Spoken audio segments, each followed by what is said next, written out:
जी जब मैं केरल में उस समय पे गया था तो मैंने कई सारे ऐसे हमारी हिंदू बहनों से मिला था और जब इस वास्तविकता को मैंने देखा तो उसके बाद मैंने करीब करीब 25 लड़कियों के वहाँ पर काउंसलिंग किए थे।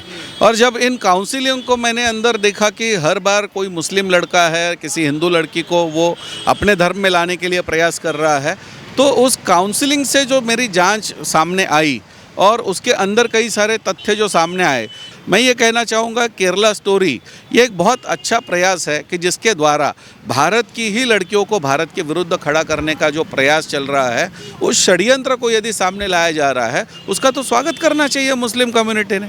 यदि आपका कोई टेररिज्म से संबंध नहीं है तो आप स्वागत कीजिए उन सब चीज़ों का। द केरल स्टोरी पर लगातार विवाद बढ़ते ही जा रहे हैं और इस वक्त उस पूरे मुद्दे पर बात करने के लिए हमारे साथ उमेश शिंदे जी मौजूद है, जो केरल में हो रहा था उस पर 2003 में ही, यानी आज से 20 साल पहले उस पर किताब लिखकर इस पूरे नेक्सस को उजागर कर चुके हैं। इन पर कई एफआईआर भी हुई है इस पूरी बात को लेकर। सर, अब जो मुद्दा आपने उठाया था अब वो पूरे देश के सामने आ गया एक मूवी के माध्यम से, कैसा लग रहा है?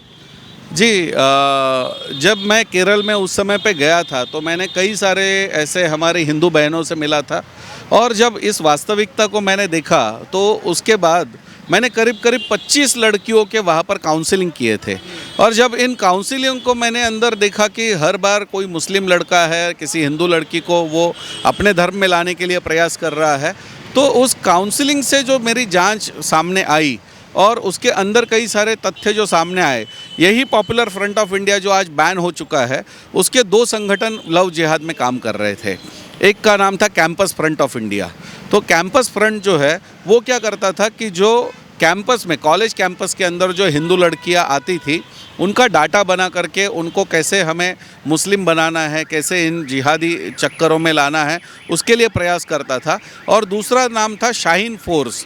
शाहीन फोर्स में मुस्लिम लड़कियों को ट्रेन किया जाता था कि वो उन लड़कियों को कन्विंस करे और उनको इस्लाम स्वीकारने के लिए मजबूर कर दे। ये सब सरकार की नाक के नीचे, कोर्ट की नाक के नीचे हो रहा था। जी, और ये जो सारा हो रहा था उस समय पे एक केस हुआ था शहनशाह वर्सेस स्टेट ऑफ केरला, जिसके अंदर केरल के डीजीपी थे जेकब। तो उन्होंने ऐसे हजारों केसेस का वहाँ पर दाखला दिया था। केरल के चीफ मिनिस्टर उस समय पे थे वीएस अच्युतानंदन, जो वामपंथी खुद पार्टी के थे। तो उन्होंने उस समय पे ऐसे कहा था कि केरल में पॉपुलर फ्रंट ऑफ इंडिया जैसा संगठन वहाँ पर एक प्रयास कर रहा है कि केरला स्टेट को इस्लामिक स्टेट बना दे। तो ये इस्लामिक स्टेट वहाँ पर बनाने की जो बात थी वो तो इस्लामिक स्टेट में लड़ने के लिए लेकर के जा रहे थे, तो ये वामपंथी सरकार का था। उसके बाद में कांग्रेस की सरकार आ गई, वहाँ पर ओमेन चांडी चीफ मिनिस्टर बने। ओमेन चांडी का स्टेटमेंट उसके बारे में था कि एक साल में 2600 से ज़्यादा हिंदू लड़कियों ने इस्लाम का स्वीकार किया है। यदि आप एक साल में 2600 से ज़्यादा लड़कियां इस्लाम का स्वीकार कर रही थी उस समय पे, तो आज आप 20 साल में निकालिए कितनी लड़कियों का कन्वर्जन हो रहा था। तो इन सब बातों पर क्यों चर्चाएं नहीं हुई? मुद्दा सर ये उठ रहा है, माफ़ी चाहूँगा रोकने के लिए, कि फैक्ट्स की बात की जा रही है कि मूवी में दिखाया गया 32,000 लड़कियां जो इस्लाम कबूल करके ISIS में चली गई, पर जब हम FIR पे आते हैं, लीगल रिकॉर्ड्स पे आते हैं, तो वो रिकॉर्ड्स नहीं मिल पाते। तो कहीं ना कहीं जो वामपंथी है, जो विपक्षी है इस मूवी के, उनको मुद्दा मिल जाता है। देखिए, वास्तविकता में यदि देखा जाए तो लव जिहाद के बारे में जो कानून बना वो पिछले 3 सालों में बना। योगी जी ने पहली बार बनाया, फिर हरियाणा में बना, फिर गुजरात में बना, फिर कर्नाटक में बना। तो आज 6 राज्यों में कानून बन गए। ये जब की बात हम कर रहे हैं उस समय पे ऐसे कानून ही नहीं थे। पहली बात तो ये आता है, तो आंकड़े कहाँ पर से आएंगे? पहला, जब ये केसेस दर्ज हो जाते थे तो स्पेशल मैरिज एक्ट में दर्ज होता थे, क्योंकि कहीं पर ये था ही नहीं वहाँ पर प्रोविज़न। लेकिन कितनी लड़कियों ने हिंदू धर्म छोड़ा, ईसाई धर्म छोड़ा और मुस्लिम बन गए, उनके तो आंकड़े है ही ना आपके पास। तो क्यों उसको छुपा करके रख रहे हैं? आज बनना गलत नहीं, ISIS में जाना गलत है, उनका ये कह रहा हूँ कि आज उन लड़कियों को वहाँ पर जो कन्वर्ट करके जो इस प्रकार से वहाँ पर बहलाया जा रहा था। मैं आपको इसी प्रकार का एक उदाहरण बताना चाहूँगा कि एक उदाहरण जो केरल स्टोरी में नहीं आया है, भारत के अंदर भी आतंकवाद का इसका उदाहरण इसके अंदर आता है।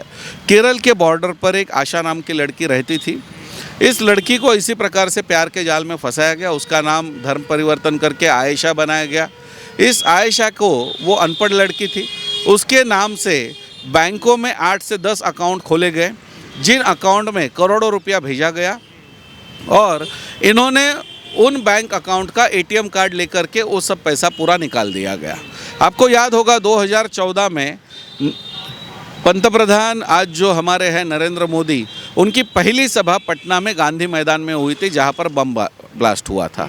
वो जो बम विस्फोट हुआ था उसकी जब जांच हुई और उसके अंदर ये पाया गया कि ये जो आतंकवादी पकड़े गए उनको फाइनेंस किन्होंने किया, तो वो फाइनेंस करने वाली लड़की का नाम था आयशा, जिसको पता भी नहीं था कि मेरे नाम पर इतने बैंक अकाउंट खोल करके उसके अंदर से पैसा दिया जा रहा है।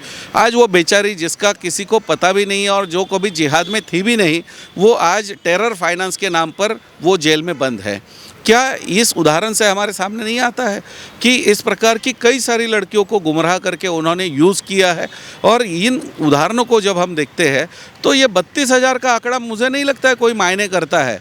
हमारे लिए तो ये सोच होनी चाहिए कि एक लड़की भी यदि देश के विरुद्ध कोई आतंक के इसमें खड़ी की जाती है तो देश के लिए खतरा है। आज जब सर आतंकवादी संगठन पर जब सवाल उठाए जाते हैं, आतंकवादी संगठन को एक्सपोज किया जा रहा है जो हमारे देश के लिए खतरनाक हैं, तो ऐसे में जो विपक्ष है उनको इतनी मिर्च क्यों लग रही है? फिर ये तो उनके नेताओं ने कहना चाहिए कि ये इस्लाम और आतंकवाद को क्यों छोड़ रहे हैं।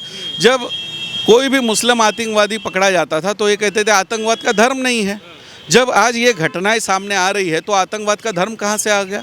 क्यों आप ये कह रहे हैं एक विशिष्ट समाज को लेकर के ये किया जा रहा है, विशिष्ट समाज को लेकर के? मैं आपको 2 उदाहरण और बताना चाहूँगा। लंदन के पुलिस कमिश्नर है सर इयान ब्लेयर, उन्होंने कहा कि रोमियो जिहाद इंग्लैंड में चल रहा है, जिसके अंदर हिंदू, सिख और ईसाई लड़कियों को टारगेट किया जा रहा है, ये मुस्लिम युवा कर रहे हैं। तो लंदन के पुलिस कमिश्नर भी कम्युनल है क्या? लंदन में आज जो प्राइम मिनिस्टर वहाँ पर बने हुए हैं वो तो भारत से ही वहाँ पर जाकर के बने हुए हैं। आज वो तो सेक्युलर सिस्टम में वहाँ पर बने हुए हैं। ऋषि सुनक का ये स्टेटमेंट है कि हमारे यहाँ पर कुछ ग्रूमिंग गैंग्स काम कर रहे हैं और ये ग्रूमिंग गैंग्स जो है वहाँ पर की लड़कियों को बरगला करके, फुसला करके उनका लैंगिक शोषण कर रहे हैं, उनको टेररिज्म के यहाँ पर लेकर के जा रहे हैं। आपने इन सारी चीज़ों को 2003 में अपनी किताब में एक्सपोज कर दिया था। जब आपने एक्सपोज किया, क्या आपको भी वैसे ही धमकियाँ मिली जैसे इस फिल्म के निर्माता, निर्देशक को और एक्ट्रेस को मिल रही हैं? उस समय पे मुझे बहुत बड़ी मात्रा में धमकियाँ मिली। मुझे कई सारे कॉल आते थे उस समय पे। मेरी पुस्तक का विमोचन केरल में उस समय पे भी नहीं होने दिया गया। आज ये जो कह रहे हैं कि असहिष्णुता है, अवार्ड वापसी करनी होगी, ये करना होगा, कहीं पर हमारे लिए फ्रीडम ऑफ एक्सप्रेशन नहीं है, तो भाई जब ये फिल्में आती है तो फ्रीडम ऑफ एक्सप्रेशन नहीं है क्या आज यहाँ पर? कि आज आपको एक फिल्म, मैंने पुस्तक लिखी, मेरे ऊपर 8 केसेस उस समय पे दर्ज। 8 केसेस? जी, पॉपुलर फ्रंट ऑफ इंडिया ने 8 केसेस दर्ज किए कि इन्होंने इस्लाम की बदनामी करने की। मैंने कहा मैंने इस्लाम के बारे में लिखा ही नहीं है, मैंने तो ये लिखा है किस प्रकार से एक सामान्य परिवार की लड़की को टेररिस्ट एक्टिविज्म में लिया जा रहा है। उदाहरणों के साथ मैंने लिखा हुआ था सारा। तो आज 8 केसेस में मुझे कोर्ट ने वहाँ पर बरी कर दिया है और ये इसी का उदाहरण है कि आज जो मेरे ऊपर आरोप करने वाला है वो popular Front of India ban हो चुका है और मैं जो हूँ, मेरे ऊपर जिसके ऊपर ये केसेस लगाए गए थे, मेरे ऊपर कोई केस नहीं चल रहा है आज।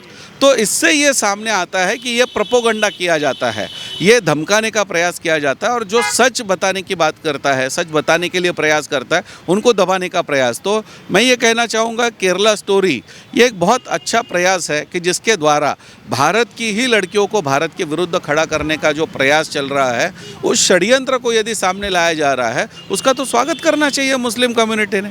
यदि आपका कोई टेररिज्म से संबंध नहीं है तो आप स्वागत कीजिए उन सब चीज़ों का। क्यों ये सरकारें, क्यों ये ममता बनर्जी जैसी जो महिला है खुद, तो स्वयं महिला होते हुए भी किसी का शोषण हो रहा है, किसी को वहाँ पर आज इस्लामिक स्टेट ने एसडी लड़कियों के साथ जो बर्बरता की है, यूनाइटेड नेशन में उनके स्पीचेस हो चुके हैं। उन्होंने देखने चाहिए वो स्पीचेस में कि जो इस्लामिक स्टेट को बढ़ावा देने का काम करने के लिए ये जो केरल से या कई जगह से लड़कियों को उठाया गया था, तो ये सारी चीज़ें वहाँ पर चल रही थी उस समय पे। ये जो आज ममता बनर्जी कह रही है, भारत में लव जिहाद के 3 सेंटर थे। केरल का पोन्नानी सेंटर, यहाँ पर मेवात का एक सेंटर था हरियाणा में, और बंगाल में मुर्शिदाबाद, जहाँ पर लव जिहाद की सारी घटनाओं को अंजाम दिया जाता था। तो आप लाइए कभी वहाँ पर रेड करके देखिए कि क्या वहाँ पर होता था, किस प्रकार से वहाँ पर ब्रेन वॉशिंग किया जाता था। तो जिस चीज़ को आपने 20 साल पहले ही उजागर कर दिया, आज देश का एक युवा उसको देख रहा है और ऐसे में कुछ सरकारें हैं जो बैन की मांग कर रही हैं और 2 राज्यों में बैन कर दिया गया है। कहीं ना कहीं दिल दुखता है इन चीज़ों को सुन के। ये प्रश्न ही नहीं आता है। जब कोई हमारे देश के संकट को कहाँ पर सामने रखने की बात कर रहा है। कल तो मुझे लगता है आज ये केरला स्टोरी को बैन कर रहे हैं, कल तो ऐसे हो जाएगा कोई भी आतंकवाद से संबंधित मूवी आएगी उसको भी बैन करने की बात करेंगे कि नहीं आपको नहीं दिखाना है। भाई विदेश में ये सारी बातें चल रही है, लोगों के सामने ये सारे उदाहरण आ रहे हैं।